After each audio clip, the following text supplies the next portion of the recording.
All right, next piece after we find our hip height, getting the upper body tight.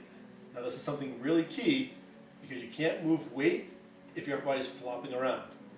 Your hips will come up, but the bar's gonna stay on the ground. You need something solid to pull through.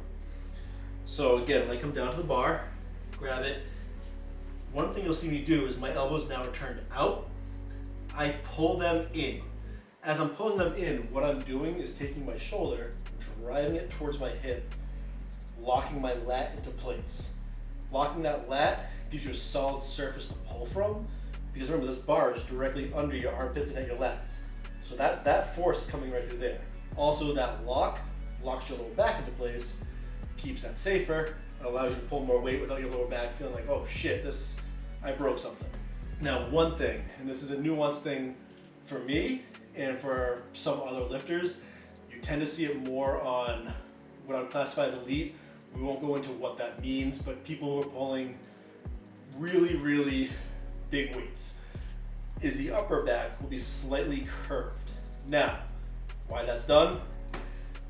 Physics is one, and two, just literally load on the bar. It's very hard to stay in a very flat position when you start throwing 700, 800, 900, 1,000 pounds on this barbell.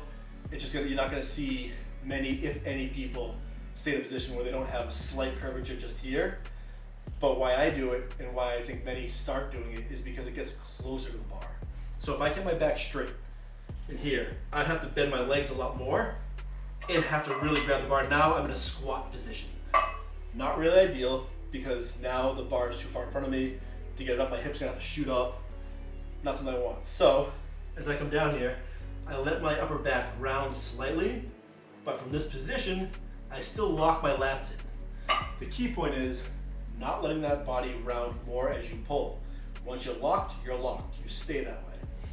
But now I've shortened the moment arm, which is shortening my hips to the bar distance, allowing me to pull more weight and give less distance when I'm also locking out. So if I'm here, if I had everything straight, now I'm pulling probably about a half inch to an inch higher. Then if I let things round just slightly, pulled here. That half inch, that inch, in this sport can make a huge difference. I mean, you're thinking 20, 30, 50, however many pounds that can really add to your lift. And this sport's about lifting the most amount of weight. So you find every way you can do that. Now, I don't recommend everybody round, especially in the beginning. A flat or neutral spine position is probably best to learn from.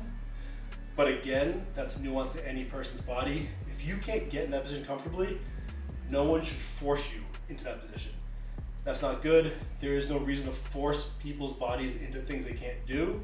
You're better off working with what their body can do. Building resilience in those positions, building muscular strength, building the density in the bones, all of that, they'll hold. As long as they learn how to stabilize, their bodies will be fine.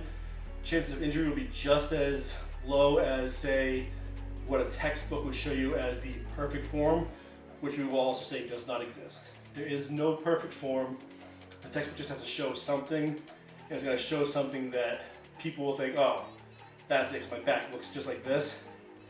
It's relative. There is no right or wrong per se. Progressive overload, proper training, building those positions, the strength in those positions, you'll be a lot better off than forcing something that a person's not used to doing and they feel unnatural.